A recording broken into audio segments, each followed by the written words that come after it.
Thomas Chen wiped the sweat from his forehead as he looked across his wheat fields. The morning sun cast long shadows between the rows of golden grain that swayed gently in the breeze. His farm stretched for miles across the rolling hills of New Terra, one of humanity's most successful agricultural colonies. After 20 years of backbreaking work, he had finally built something worth being proud of. The sky was a brilliant blue, dotted with the twin moons that hung like pale ghosts in the daylight. Thomas had grown used to the sight, but sometimes he still marveled at how different this world was from Earth. The air was cleaner here, the soil richer, and the seasons longer. It was paradise for a farmer who knew how to work the land. He was checking the irrigation system near the eastern boundary when he first noticed the dark speck on the horizon. At first, Thomas thought it might be a weather system moving in. New Terra was known for its sudden storms that could appear from nowhere and devastate crops in minutes. But as he squinted against the sun, something about the movement didn't seem right. The speck was growing larger, and it wasn't moving like a storm cloud. It had a strange, undulating quality that made Thomas's stomach tighten with unease. He reached for the binoculars he kept clipped to his belt and focused on the approaching darkness. What he saw made him drop the binoculars entirely. Dragons, hundreds of them, maybe thousands, flying in a massive formation that stretched across the sky like a living cloud. Their wings beat in a rhythm that created a low, thunderous rumble he could now hear growing louder by the minute. Each creature was easily the size of an old Earth aircraft, with scales that gleamed like metal in the sunlight. Thomas had heard stories about the native dragons of New Terra. The first colonists had reported occasional sightings, but the creatures had always kept their distance from human settlements. They were said to be intelligent, possibly even more so than humans, but completely alien in their thinking. Most people believed they were myths, stories told by nervous settlers trying to explain away strange sounds in the night. But there was nothing mythical about what Thomas was seeing now. The herd was massive, and they were heading straight for his farm. His first instinct was to run. Every survival instinct screamed at him to get to his house, lock the doors, and call for help. But something held him in place. Maybe it was 20 years of facing down storms and crop failures and equipment breakdowns. Maybe it was the stubborn streak that had kept him farming when everyone said he was crazy to try. Or maybe it was simple curiosity about what these magnificent creatures wanted. The dragons were close enough now that Thomas could see individual details. Their scales shifted color as they moved, creating patterns of light and shadow across their bodies. Some were deep blue like the ocean depths, others emerald green like forest canopies, and still others gleamed silver and gold. Their eyes were large and intelligent, and as the first ones passed overhead, Thomas felt the weight of their gaze settling on him. The leader of the herd was the largest dragon Thomas had ever imagined. Its wingspan had to be over 200 feet, and its scales were a deep, rich purple that seemed to absorb and reflect light at the same time. When it spoke, its voice came not as sound, but as thoughts that appeared directly in Thomas's mind. Human farmer. The voice was ancient and patient, like stones worn smooth by countless years of rain. We seek audience with you. Thomas found his voice, though it came out as barely more than a whisper. What do you want? The great dragon circled once before settling on the ground 50 yards away. Its landing was surprisingly gentle for something so massive, and Thomas noticed that it was careful not to damage his crops. The rest of the herd remained airborne, forming a living ceiling above his farm that blocked out much of the sky. We have traveled far, the dragon continued, its mental voice growing clearer as it focused on Thomas. From the deep places where the old mountains touch the sky, where our kind has dwelt since before your people came to this world. We come seeking something that only humans possess. Thomas's heart was hammering so hard he was sure the dragon could hear it. What's that? The dragon's great head tilted, studying him with eyes that held depths Thomas couldn't begin to fathom. "Hope," it said simply. The word hung in the air between them, heavy with meaning Thomas didn't yet understand. He looked up at the vast herd circling overhead, then back at the magnificent creature before him. Whatever was happening here was bigger than his farm. Bigger than anything he had prepared for in his quiet life as a colonial farmer. "I don't understand," Thomas said, finding courage he didn't know he possessed. "What kind of hope?" The dragon lowered its massive head until it was only a few feet from Thomas. This close, he could see the incredible detail in its scales, each one carved with patterns that seemed to shift and flow like living art. Its breath was warm and smelled of ozone and distant rain. "Our young are dying," the dragon said, and Thomas felt the weight of ancient sorrow in those words. "For 3 generations now, fewer eggs have hatched each season.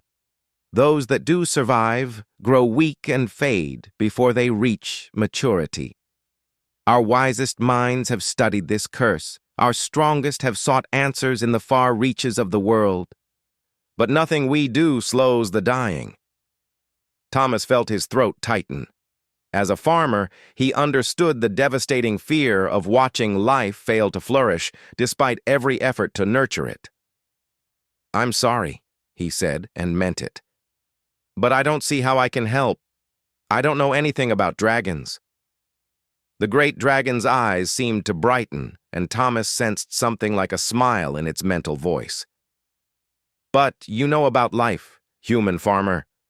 You know about taking seeds that seem dead and coaxing them into green growing things. You know about reading the signs in soil and sky that speak of health and sickness. You know about refusing to give up when everything seems hopeless." Thomas looked around at his fields, seeing them suddenly through the dragon's eyes.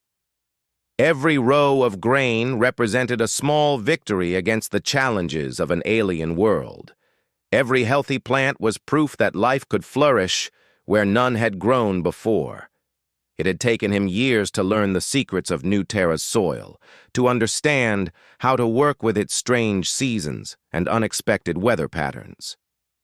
"The stories we have heard," the dragon continued, "speak of human stubborn hope, of your people's refusal to accept that anything is truly impossible. We have watched from afar as your colonies turned wasteland into gardens, as you adapted to worlds that should have killed you. Perhaps this same stubborn hope can help us save our children." The circle of dragons overhead had grown tighter, and Thomas could feel the weight of hundreds of ancient gazes upon him. The responsibility was overwhelming, but something in the dragon's words resonated with him. Every farmer knew about fighting against impossible odds, about refusing to give up when the future looked bleak. "What would you need from me?" Thomas asked. "Come with us," the dragon said. "See our nesting grounds with your human eyes. Perhaps you will notice something we have missed, some small detail that our ancient perspective cannot perceive. Your people are young and see the world differently than we do. Sometimes fresh eyes can find solutions that experience overlooks." Thomas thought of his farm, his crops that would need harvesting soon, the routine that had defined his life for 2 decades. Then he looked at the magnificent creature before him, feeling the desperate hope that radiated from it like heat from a forge. How could he possibly refuse? "How long would this take?" he asked. "Days, perhaps weeks. Time moves differently in the deep places where we dwell. But we would see you safely returned, human farmer, whether you can help us or not." Thomas nodded slowly. "Give me an hour to secure my farm and leave instructions for my neighbor. Then I'll come with you." The dragon's massive head rose, and Thomas felt a wave of gratitude so powerful it nearly brought him to his knees. "We are in your debt, Thomas Chen." The fact that it knew his name should have surprised him, but somehow it didn't. These creatures were clearly far more aware of human activity than anyone had realized. As Thomas walked back toward his house, he felt the weight of hundreds of dragon eyes following him, and he wondered what he had just committed himself to. The next hour passed in a blur of activity. Thomas called his neighbor Jim Morrison, a gruff ex-military man who had helped him through more than one crisis over the years. Jim's reaction to the dragon story was about what Thomas had expected. "You've been working too hard in the sun, Tom," Jim said through the communicator's static. "Maybe you should take a few days off, get some rest." "Jim, look up." There was a long pause. Then Jim's voice came back, considerably more subdued. "Well, I'll be damned. Those are really dragons, aren't they?" "As real as anything I've ever seen. I need you to keep an eye on my farm while I'm gone. The harvest system is automated, but someone needs to monitor it." "Tom, you can't be serious about going with them. We don't know anything about these creatures." "What if it's a trap?" Thomas looked out his window at the great purple dragon waiting patiently in his field, and felt the absolute certainty that whatever these creatures were, they meant him no harm. "It's not a trap, Jim. They're desperate, and they think I might be able to help them. How can I refuse?" After several more minutes of argument, Jim finally agreed to watch the farm. Thomas packed light, some basic supplies, his medical kit, and his portable analysis equipment. If he was going to help solve some kind of biological problem, he would need tools to study whatever he found. As he walked back across his field toward the waiting dragon, Thomas felt a strange mixture of terror and excitement. 20 years ago, he had left Earth seeking adventure and found it in the simple satisfaction of growing crops on an alien world. Now, at 45 years old, when he thought his days of adventure were long behind him, the universe was offering him something beyond his wildest dreams. The dragon lowered itself until Thomas could climb onto its back. The scales were warm to the touch and provided surprisingly good handholds. As the massive creature rose into the air, Thomas got his first view of his farm from above. The neat rows of grain stretched out in all directions, a testament to 2 decades of careful work and patient hope. "Hold tight, Thomas Chen," the dragon said. "We have far to go and much to show you." As they climbed higher into the sky, joining the vast herd that had waited so patiently, Thomas looked back one last time at the world he knew. His farm grew smaller and smaller until it was just a tiny patch of green in the vast landscape of New Terra. Ahead lay the unknown, and Thomas found himself smiling despite his fear. After 20 years of quiet farming, he was about to become part of something far greater than he had ever imagined. Whatever challenges lay ahead, he would meet them with the same stubborn determination that had turned his barren plot into one of the most productive farms on New Terra. The dragon herd wheeled as one, turning toward the distant mountains where ancient secrets waited to be unlocked. And Thomas Chen, simple farmer turned unlikely hero, flew with them into the vast blue sky, ready to face whatever the universe had in store. The flight to the dragon nesting grounds took 3 days, though time seemed to flow differently at the altitude where the great creatures soared. Thomas found himself in a state between sleeping and waking, sustained by some kind of energy the dragon shared with him. He didn't feel hunger or thirst, and the thin air at 20,000 feet didn't affect his breathing. The dragon's body generated a protective field that kept him warm and safe as they flew over landscapes he had never imagined. Below them, New Terra revealed its hidden wonders. Vast forests of crystal trees that sang in harmonious chimes when the wind passed through them. Rivers of liquid silver that flowed upward toward the sky before vanishing into clouds.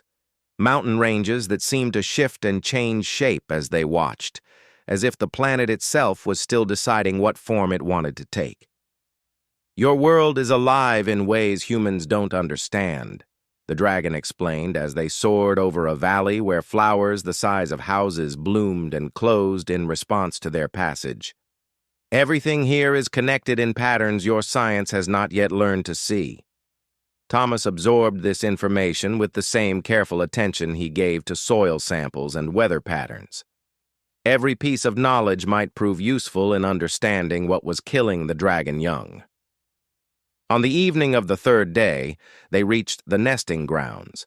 Thomas had expected to see caves or clifftop eyries, something that matched his Earth-based understanding of where large flying creatures might raise their young.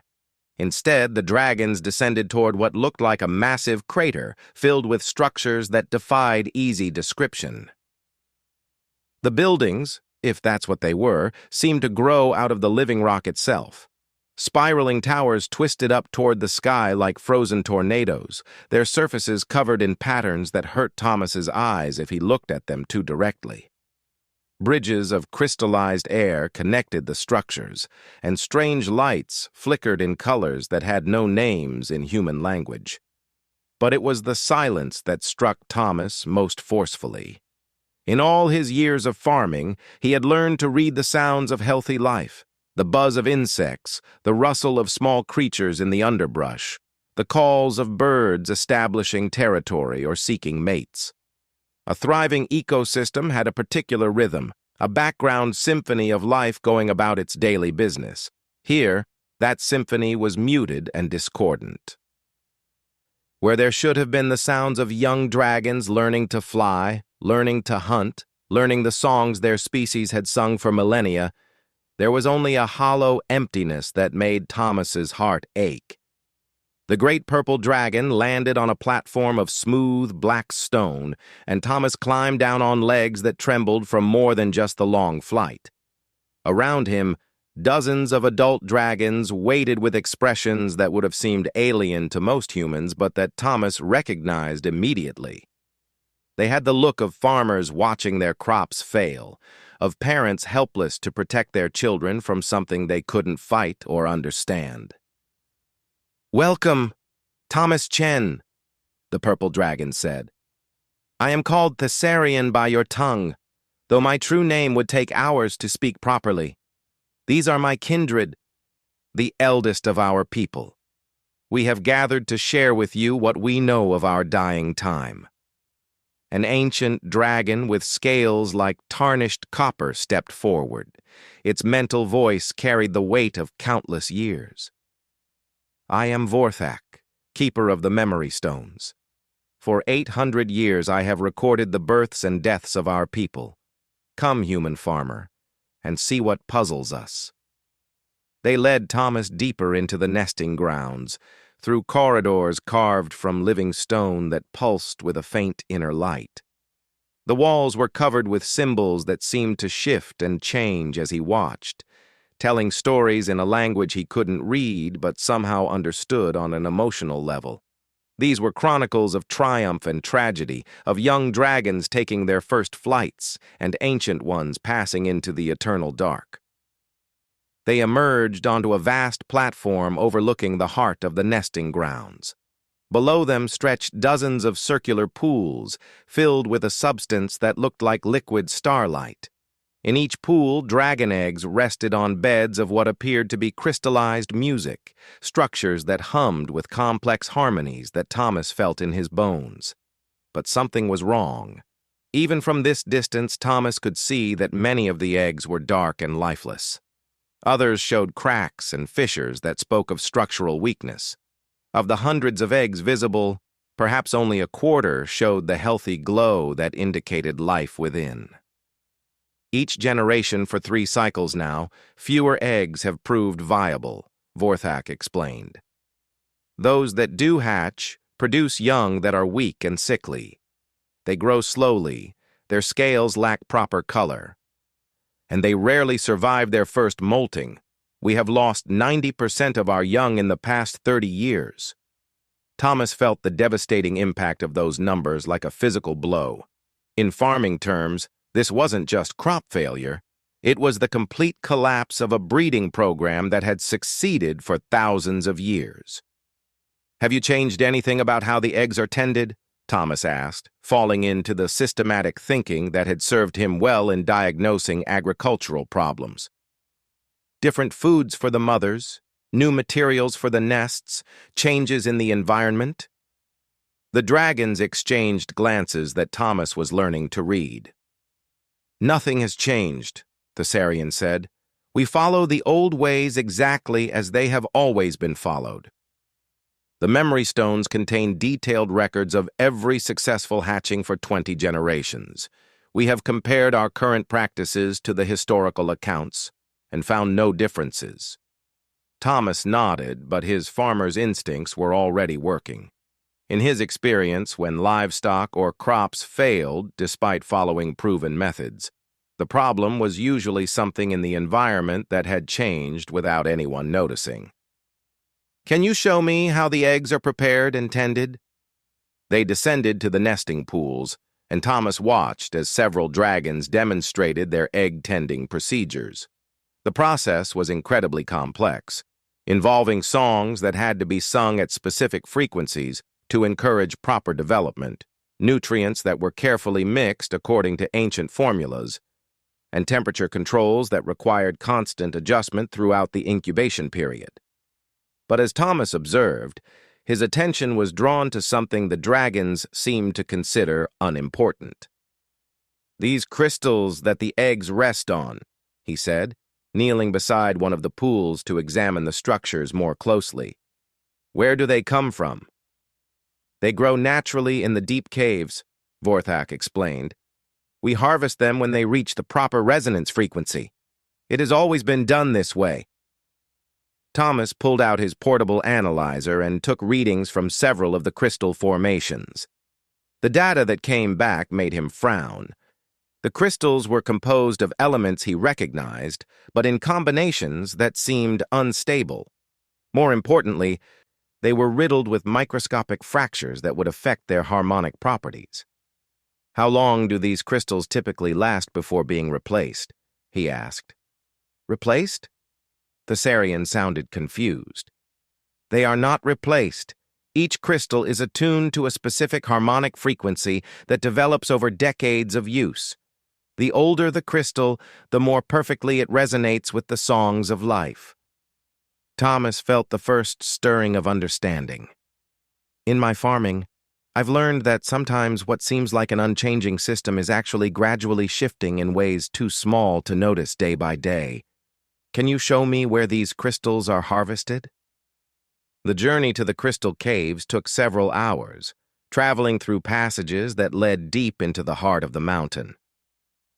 The dragons moved through these spaces with the easy familiarity of countless generations, but Thomas noticed things that their long experience might have caused them to overlook. The first thing that caught his attention was the water. Dragon society was built around complex engineering systems that channeled underground rivers through their city, providing both power and the specific mineral content needed for various aspects of their technology. But Thomas's farmer's eye noticed that the water levels were lower than the stains on the tunnel walls suggested they should be. When they reached the crystal caves, Thomas's suspicions were confirmed. The chambers where the dragons harvested their resonance crystals had once been completely flooded.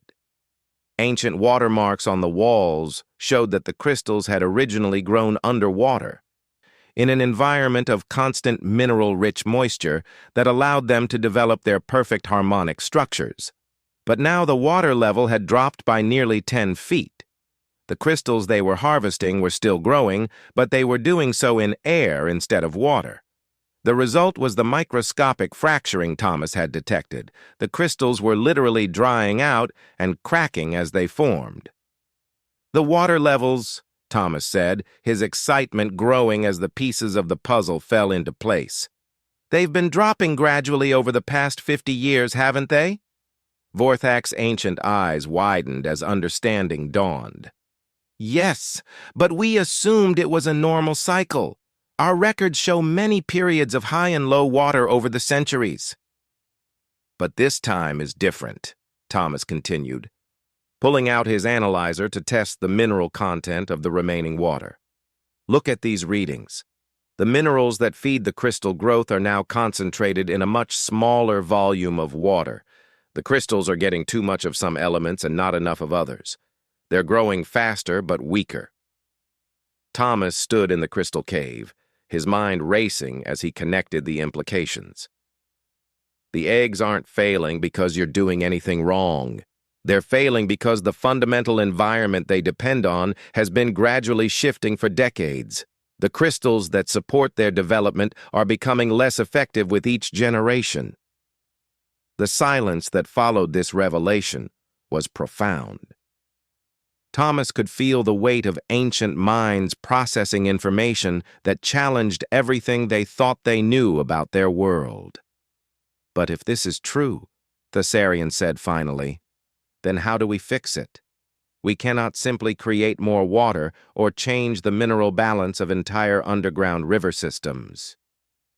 Thomas smiled, feeling the familiar surge of confidence that came with understanding a problem clearly. Actually, you might not need to. On my farm, I deal with similar issues all the time. When environmental conditions change, sometimes the answer isn't to change them back. It's to adapt your methods to work with the new conditions. He gestured toward the crystals around them. These structures you're harvesting, they're trying to grow the way they always did, but in a new environment. What if instead of using them as they are, we find ways to help them develop properly despite the changed conditions?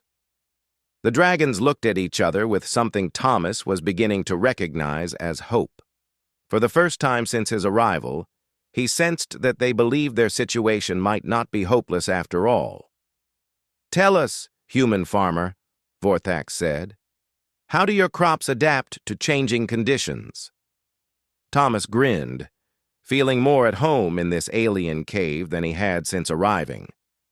"Well, first we need to understand exactly what the crystals need to grow properly. Then we figure out how to give them those conditions artificially. It's like greenhouse farming, but for magical crystals." As he began explaining the principles of controlled environment agriculture, Thomas saw the dragons' understanding grow. Their expressions shifted from despair to fascination to genuine excitement as they grasped the possibilities he was presenting. They had been so focused on preserving their ancient ways, exactly as they had always been, that they hadn't considered the possibility of evolution and adaptation. But Thomas came from a species that had built their entire civilization on the idea that when conditions changed, you changed your methods to match. The solution won't be easy, Thomas warned. It will require building new systems, probably changing some of your traditional practices and a lot of careful experimentation, but it can be done. "How long?" Thessarian asked. Thomas considered the scope of what would need to be accomplished. Engineering new crystal-growing systems, testing them with actual eggs, training the dragons in new techniques, scaling up successful experiments to handle the entire breeding population. If we work together, and if you're willing to try some radical approaches, we might have viable solutions within a year. Full implementation could take 5 years or more. "Our next breeding season begins in 3 months, Vorthax said quietly. "If we do nothing, we will lose another generation." Thomas nodded grimly. "Then we better get started." The next 3 months became the most intense period of Thomas's life. Working alongside beings whose intelligence spanned centuries, he found himself pushing the boundaries of what he thought possible.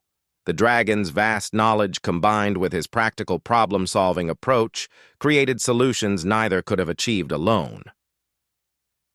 The first breakthrough came when Thomas suggested they stop trying to fix the crystals and instead focus on replacing their function entirely. In farming, when soil nutrients become depleted, you don't try to restore the exact original composition, he explained to a gathering of dragon engineers. You find new ways to deliver what the plants actually need. Working with Vorthax's historical records, they identified the exact harmonic frequencies and mineral compositions that healthy crystals had provided in the past. Then, using dragon technology Thomas barely understood, they began building artificial resonators that could recreate those conditions precisely. The engineering challenges were staggering. Dragon technology worked on principles that seemed to blend physics and music in ways that made Thomas's head spin. But his agricultural background proved surprisingly relevant. Just as he had learned to balance soil chemistry and moisture levels for optimal crop growth, he found himself helping to balance harmonic frequencies and mineral flows for optimal egg development. "Your people think in systems," Thessarian observed one evening as they worked late in the experimental chambers they had built. "You see connections between things that seem unrelated. It is a useful way of understanding the world." Thomas wiped sweat from his forehead as he adjusted another set of mineral flow regulators. "Farmers have to think that way. Everything affects everything else in ways you don't always expect. Change one thing, and you have to be ready to adjust 10 others to compensate." Their first test came with a small clutch of eggs that had been laid just as their work began. Instead of placing them on the traditional crystal beds, they used the new artificial system Thomas and the Dragon engineers had created. The results were promising. The eggs showed stronger development patterns than any seen in recent generations. But the real test would come when those eggs hatched. Thomas found himself holding his breath as the first of the experimental eggs began to crack. The tiny dragon that emerged was smaller than the historical record suggested it should be, but its scales gleamed with healthy color, and its movements were strong and coordinated. When it opened its mouth to utter its first cry, the sound was clear and true, carrying harmonics that brought tears to the eyes of every dragon present. "It lives," Vorthak whispered, and Thomas heard decades of accumulated grief and hope in those two simple words. Over the following weeks, more eggs hatched successfully. The survival rate jumped from less than 10% to over 70%, and the young dragons that survived showed none of the weakness and sickly appearance that had plagued recent generations. But even as they celebrated these early victories, Thomas knew they were racing against time. The main breeding season was approaching, and they needed to scale up their experimental systems to handle hundreds of eggs simultaneously. This is where Thomas's experience with agricultural automation proved invaluable. Dragons had traditionally tended each egg individually, using their natural abilities to monitor and adjust conditions in real time. But with so many eggs failing, they couldn't afford to rely on manual methods anymore. "We need to build systems that can monitor and adjust automatically," Thomas explained to a gathering of dragon craft masters. "Like the irrigation systems I use on my farm. They sense what the plants need and deliver it without requiring constant human attention." The dragons were initially resistant to this approach. Their egg-tending traditions went back thousands of years, and the idea of trusting such vital work to automated systems felt dangerously impersonal. But when Thomas showed them how carefully designed automation could actually provide more consistent care than even the most dedicated individual, they began to see the possibilities. Working around the clock, teams of dragons and Thomas built the first large-scale automated nursery in dragon history. The system monitored harmonic frequencies, mineral levels, temperature gradients, and dozens of other variables that affected egg development. When adjustments were needed, the system made them instantly and precisely, without the small delays and inconsistencies that inevitably crept in when relying on manual monitoring. The results exceeded everyone's hopes. When the main breeding season arrived, the new automated systems successfully incubated over 400 eggs with a success rate of 85%. For the first time in 3 generations, the dragon nesting grounds echoed with the sounds of healthy young dragons learning to fly. But the impact of Thomas's work went far beyond just solving the immediate crisis. The collaboration between human and dragon minds had opened new possibilities that neither species had imagined before. "Your people's way of thinking has changed us," Thessarian told Thomas as they stood watching young dragons practice aerial maneuvers above the nesting grounds. "We had become too fixed in our ancient patterns, too certain that the old ways were the only ways. You have shown us that adaptation and innovation are not betrayals of tradition, but the means by which tradition survives in a changing world. Thomas smiled, feeling a deep satisfaction that went beyond any individual accomplishment. You've changed me too. I came here thinking I was just a simple farmer. But working with minds like yours has shown me that every problem is solvable if you're willing to look at it from enough different angles. The dragons had also shared their knowledge freely with Thomas, teaching him things about biology and physics that would revolutionize human understanding of New Terra. The principles behind dragon technology could be adapted to improve human agriculture, energy systems, and even medicine. What had started as an emergency mission to save a dying species had become the foundation for a partnership that would benefit both civilizations. As the season progressed and the young dragons grew stronger, delegations began arriving from other dragon communities around the world. Word had spread through their ancient communication networks about the human who had helped solve the great dying, and they came seeking similar help with their own challenges. Thomas found himself consulting on problems ranging from climate adaptation to sustainable resource management to social conflicts between different dragon clans. In each case, his outsider's perspective and systematic approach to problem-solving helped find solutions that had eluded the dragon's traditional methods. "We should formalize this," Thessarian suggested one day, as they reviewed reports from successful implementations of Thomas's methods in dragon communities across 3 continents. "Your people and mine, working together on the challenges that face both our species." Thomas nodded enthusiastically.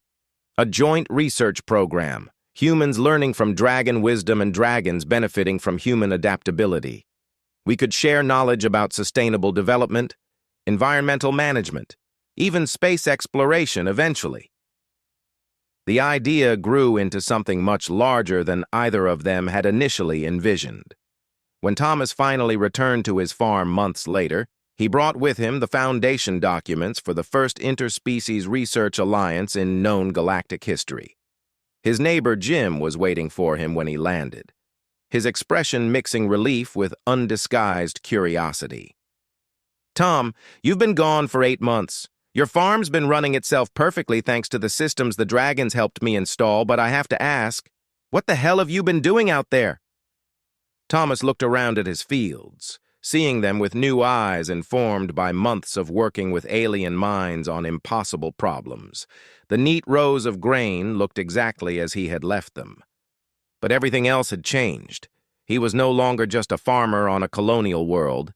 He was a bridge between 2 civilizations, a proof that different ways of thinking could combine to achieve miracles. "I've been learning, Jim.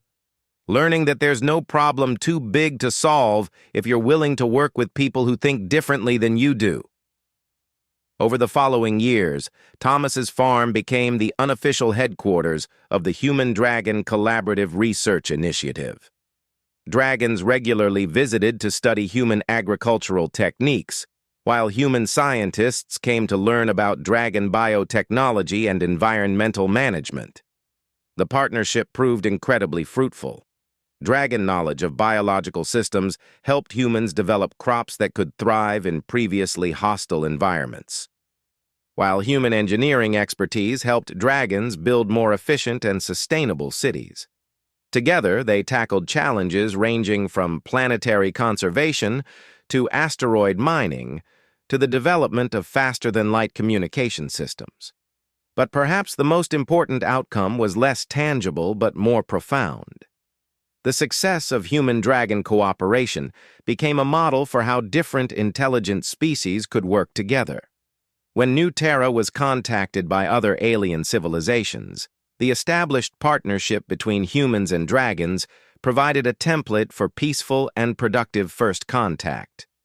Thomas often reflected on how a simple farmer's refusal to give up in the face of an impossible challenge had led to changes that rippled across the galaxy. The dragons had come to him seeking hope, and in working together to save their children, both species had found something much greater, proof that intelligence and goodwill could overcome any obstacle. standing in his fields on a warm summer evening, watching young dragons play aerial games with human children who had grown up seeing such sights as normal, Thomas felt the deep satisfaction that came from a life well lived. He had started as a farmer trying to grow crops on an alien world, and somehow become a founding father of interstellar cooperation. The comm unit on his belt chimed with an incoming message from the Andorian Trade Federation, requesting human dragon assistance with an ecological crisis on their homeworld. Thomas smiled as he reached for the device. After all these years, he still got excited about solving new problems. "Jim," he called to his neighbor, who was helping with the evening harvest. "Pack your bags. Looks like we're going to Andoria." "Another impossible problem that needs solving?" Jim asked with a grin. "Is there any other kind worth tackling?" As the twin moons rose over New Terra, casting their gentle light across fields that had become a symbol of interspecies cooperation, Thomas Chen began planning his next adventure. Somewhere in the galaxy, people were facing challenges they believed were hopeless. And as long as there were problems to solve and minds willing to work together, Thomas would be there to prove that hope was never truly lost. The dragons had come seeking hope from a simple farmer, and in return had given humanity its place among the stars. It was, Thomas thought, a fair trade, and the best part was that this was just the beginning. In a universe full of intelligent species facing impossible challenges, there would always be room for the stubborn human refusal to accept defeat. After all, every farmer knew the secret that had started it all. With enough patience, the right knowledge, and an absolute refusal to give up, even the most barren ground could be made to bloom.